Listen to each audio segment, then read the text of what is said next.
जय जगन्नाथ। हरे कृष्णा मित्रों, जय जय श्री राधे। आज के इस वीडियो में हम पूरी उड़ीसा स्थित भगवान जगन्नाथ के 4 धामों में से एक मंदिर जगन्नाथ मंदिर के बारे में विशेष रूप से चर्चा करेंगे। वहाँ से जुड़े हुए विभिन्न रहस्य, विभिन्न तथ्यों के बारे में हम चर्चा करेंगे। तो आइए भगवान जगन्नाथ से प्रार्थना करते हैं कि वो हम पर अपना आशीर्वाद सदैव बनाए रखें। तो जैसा कि आप जानते हैं कि पुरी के इस भव्य मंदिर में, जहाँ पे भगवान जगन्नाथ, उनके भाई बलभद्र और बहन सुभद्रा, उनकी काठ की मूर्तियाँ हैं, लकड़ी की मूर्तियाँ हैं। बाकी सभी मंदिरों में आपने संगमरमर, पत्थर या फिर मेटल से बनी हुई मूर्तियाँ देखी होंगी, परंतु ये विशेष मंदिर है जहाँ पे भगवान अपने भाई और बहन के साथ विराजमान हैं और ये मूर्तियाँ लकड़ी की बनी हुई हैं। इसमें ऐसी तमाम विशेषताएं हैं और साथ ही मंदिर से जुड़ी हुई ऐसी बहुत सारी कहानियां हैं जो कि सदियों से रहस्य बनी हुई हैं। तो आइए हम इन चीज़ों पर प्रकाश डालते हैं। हिंदू धर्म के हिसाब से 4 धाम बद्रीनाथ, द्वारका, रामेश्वरम और पुरी हैं। ये माना जाता है कि भगवान विष्णु जब चारों धामों में ये 4 धाम बसे तो सबसे पहले भगवान बद्रीनाथ गए और वहाँ पर उन्होंने स्नान किया। इसके बाद भगवान गुजरात के द्वारका गए, वहाँ वस्त्र बदले। द्वारका के बाद भगवान उड़ीसा के पुरी में आए, वहाँ पर उन्होंने भोजन किया और उसके बाद अंत में तमिलनाडु में स्थित रामेश्वरम गए, जहाँ पर उन्होंने विश्राम किया। तो इस प्रकार से पुरी स्थित जो भगवान का मंदिर है, ये वह स्थान है जहाँ पर भगवान भोजन करते हैं।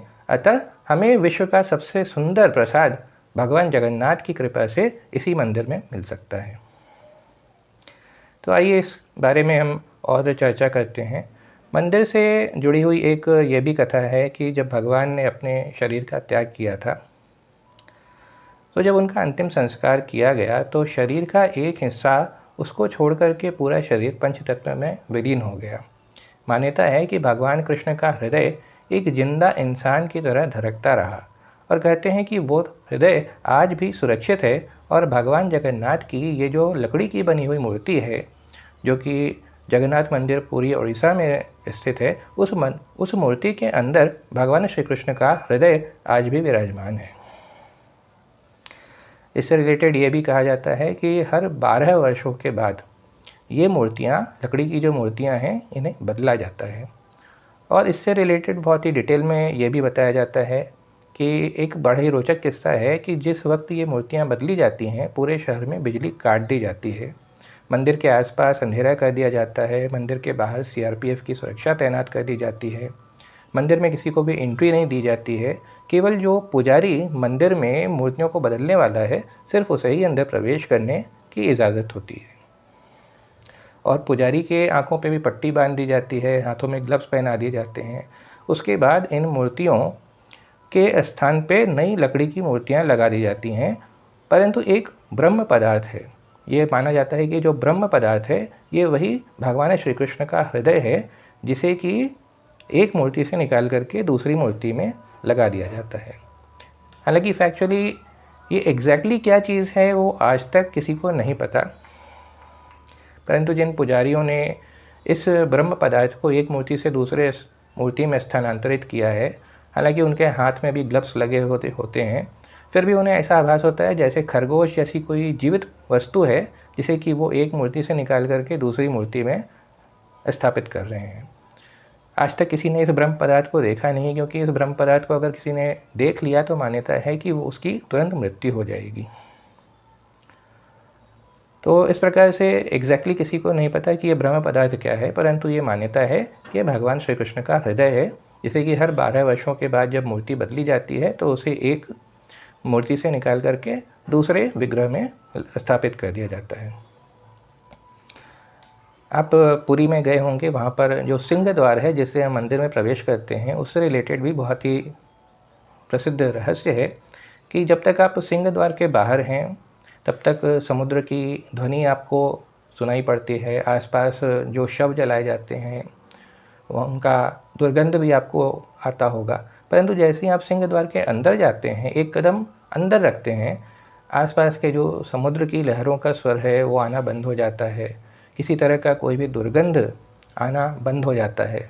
तो ये सब भगवान के चमत्कार हैं और जब आप दर्शन करके बाहर सिंह द्वार से बाहर आते हैं तो जैसे ही आप एक कदम बाहर रखेंगे वैसे ही समुद्र की ध्वनि, किसी प्रकार का दुर्गंध वापस आपको महसूस होने लगता है। आपने देखा होगा कि जितने भी मंदिर वगैरह होते हैं तो उनके ऊपर पक्षी उड़ते रहते हैं, परंतु ये भगवान जगन्नाथ का मंदिर विशेष है। यहाँ परिसर में या फिर मंदिर के ऊपर आपको कभी भी कोई पक्षी उड़ता हुआ दिखाई नहीं देगा। इसलिए ये एक निषिद्ध स्थान है जहाँ पे एरोप्लेन, हेलीकॉप्टर वगैरह को भी उड़ने पे मनाही है। मंदिर के झंडे का भी रहस्य है कि यदि ये झंडा एक दिन नहीं बदला जाए तो फिर बहुत लंबे समय तक मंदिर में पूजा अर्चना नहीं हो सकती है। ये जो जगन्नाथ मंदिर है इसमें करीब 4 लाख वर्ग फीट एरिया है और इसकी जो ऊंचाई है वो 214 फीट है। आमतौर पे हम देखते हैं कि दोपहर के समय दिन में लोगों की परछाई बनती है, मंदिर की परछाई बनती है, परंतु ये जगन्नाथ मंदिर का चमत्कार है कि इस मंदिर का कोई परछाई कभी किसी ने आज तक देखा नहीं है। और इसके ऊपर जो झंडा लगा हुआ है, यदि ये किसी दिन बदला नहीं गया तो ये मान्यता है कि मंदिर अगले 18 सालों के लिए बंद हो जाएगा। और इसके अलावा एक दूसरा चमत्कार भी है कि आपने ये देखा होगा कि जिस दिशा में वायु बह रही है झंडा उसी दिशा में बहता है, परंतु ये जगन्नाथ मंदिर का चमत्कार है कि जगन्नाथ मंदिर के ऊपर जो झंडा फहराया जाता है वो हवा की जिस दिशा में गति है उसके उल्टे दिशा में ये झंडा फहराता है। मंदिर के ऊपर एक सुदर्शन चक्र भी है और ये मान्यता है कि आप जगन्नाथपुरी धाम में कहीं से भी इस सुदर्शन चक्र की तरफ देखिए तो वो जो गोले के रूप में है वो आपकी तरफ ही फेस किए हुए दिखेगा। जगन्नाथ मंदिर के रसोई का भी बड़ा सुंदर रहस्य है। कहते हैं यहाँ पे टोटल 500 रसोइये हैं और उनके 300 सहयोगी हैं और चाहे मंदिर में जितने भी भक्त आ जाएँ, लाखों लाख भक्त आ जाएँ, प्रसाद कभी भी कम नहीं पड़ता है। पर शाम में जैसे ही मंदिर का गेट बंद होने लगता है तब तक प्रसाद अपने आप समाप्त हो जाता है, मतलब कभी भी प्रसाद व्यर्थ नहीं होता। इसके अलावा मंदिर में जो प्रसाद बनता है वो लकड़ी के चूल्हे पे बनता है और ये 7 बर्तनों में बनाया जाता है। सातों बर्तनों को एक के ऊपर एक करके रखा जाता है, यानी जो सातों बर्तन हैं चूल्हे पे एक सीढ़ी की तरह रखे जाते हैं। इसमें सबसे हैरानी की बात यह है कि जो बर्तन सबसे ऊपर यानी 7वें नंबर पे बर्तन होता है उसमें प्रसाद सबसे पहले बन के तैयार होता है और उसके बाद छठे, 5वें, चौथे इस तरह से नीचे के बर्तनों में प्रसाद बनकर तैयार होता है। तो भक्ति, भगवान, ये सभी विश्वास, आस्था का रूप है। तो हम ये समझ सकते हैं कि भगवान जगन्नाथ का ये जो धाम है विभिन्न प्रकार के अलौकिक चमत्कारों, विविधताओं, विशेषताओं से पूर्ण है। भगवान का निवास स्थान है, भगवान यहाँ पर भोजन करते हैं। हमें अपने जीवन में अवश्य एक बार भगवान जगन्नाथ की इस परम सुंदर नगरी में जाना चाहिए और भगवान जगन्नाथ का उनके भाई भगवान बलभद्र और माता सुभद्रा के साथ दर्शन अवश्य करना चाहिए। जय जय जगन्नाथ स्वामी की जय।